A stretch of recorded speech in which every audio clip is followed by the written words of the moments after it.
मशीनें लेके आई इसके अंदर। कौन सी मशीन ये डुप्लीकेट मशीनें घुसा कर टेम्परिंग करेंगे। ये कौन सी जगह है? एक जगह शेखावत स्कूल, ये काउंटिंग एजेंट है। काउंटिंग सेंटर के बाद टीएमसी का गाड़ी क्या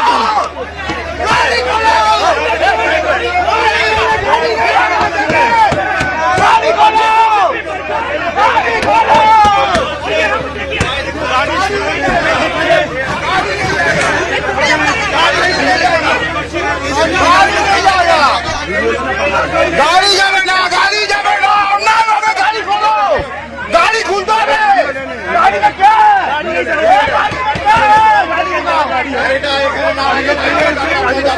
गाड़ी ने किया क्या? गाड़ी ने किया क्या? गाड़ी का गाड़ी गाड़ी ने किया, गाड़ी नहीं जाएगी, गाड़ी नहीं जाएगी, गाड़ी ने किया क्या? नहीं जाएगी, गाड़ी ने किया क्या?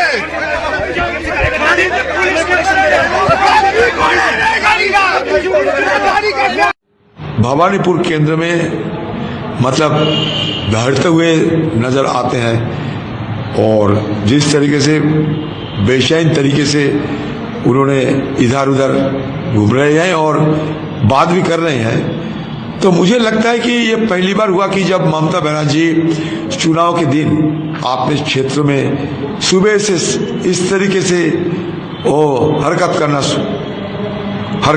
कर रहे हैं। ये कभी बंगाल के लोग पहले इसको देखा नहीं। मतलब ये अभूतपूर्व है कि बंगाल के मुख्यमंत्री इस तरीके की बूथ जाते हैं और चुनाव के दिन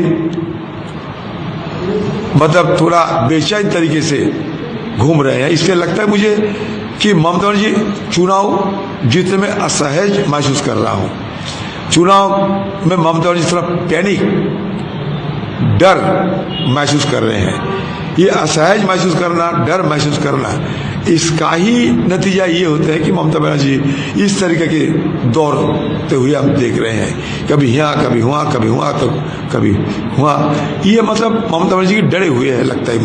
पश्चिम बंगाल से 3 बहुत बड़ी खबर है और तीनों खबर आपको जरूर सुनना चाहिए, क्योंकि ये अगले कुछ दिनों तक चर्चा में रहने वाला विषय है। सबसे पहली बात कि पश्चिम बंगाल में बिना कोई हिंसा के, क्योंकि इससे पहले पश्चिम बंगाल में जब भी चुनाव होता था बहुत बड़ी हिंसा होता था, बहुत लोगों की जान जाती थी, लेकिन बिना कोई हिंसा के वोटिंग हो गया। लेकिन कुछ बूथों पे गड़बड़ देखा गया, जिसके कारण लगभग 15 बूथों पे री पोलिंग होना है, फिर से वहां पे वोट पड़ेगा। अब सवाल ये उठता है कि बीजेपी अगर टीएमसी के ऊपर आरोप लगाए तो सवाल ये उठता है कि केंद्र सरकार का सेंट्रल फोर्स, इंडियन आर्मी और चुनाव आयोग तो निष्पक्ष है ही। चुनाव आयोग को दिया गया सेंट्रल फोर्स, चुनाव आयोग की जो जिम्मेवारी थी चुनाव आयोग ने निभाया और सेंट्रल फोर्स ने निभाया, यानी निष्पक्ष चुनाव हो गया बिना कोई हिंसा के। लेकिन अगर बीजेपी टीएमसी के ऊपर किसी भी तरह का आरोप लगाए कि चुनाव आयोग को या इंडियन आर्मी को डर दिखाया, डराया, धमकाया और गड़बड़ किया, तो फिर ये सेंट्रल गवर्नमेंट के लिए, मोदी के लिए, पीएम मोदी के लिए गर्व की बात है या शर्म की बात है? साथ में अमित शाह, ये शर्म की बात है या गर्व की बात है? और अगर टीएमसी ये कहती है कि हमने पश्चिम बंगाल में बीजेपी को कोई गड़बड़ करने नहीं दिया, बीजेपी के लोग गड़बड़ करना चाहते थे, लेकिन बंगाल की जनता और टीएमसी के कार्यकर्ताओं ने बीजेपी का एक भी चाल कामयाब नहीं होने दिया। अगर कहीं हुआ होता तो उसका वीडियो फुटेज आपको मिल जाता, लेकिन नहीं होने दिया।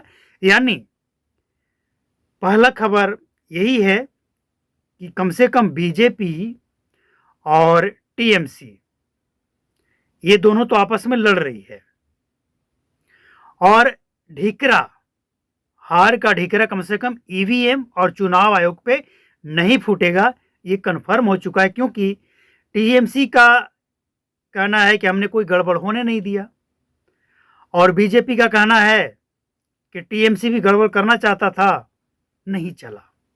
हालांकि कहीं कहीं से बीजेपी के बटन के आगे, ईवीएम में जो बटन है ये बीजेपी का, वहां पे टेप लगा हुआ कई वीडियो सामने आया है। तो सवाल तो उठता है फिर केंद्र सरकार के ऊपर कि आपने ही फोर्स भेजा है और इलेक्शन कमीशन पे सवाल उठता है।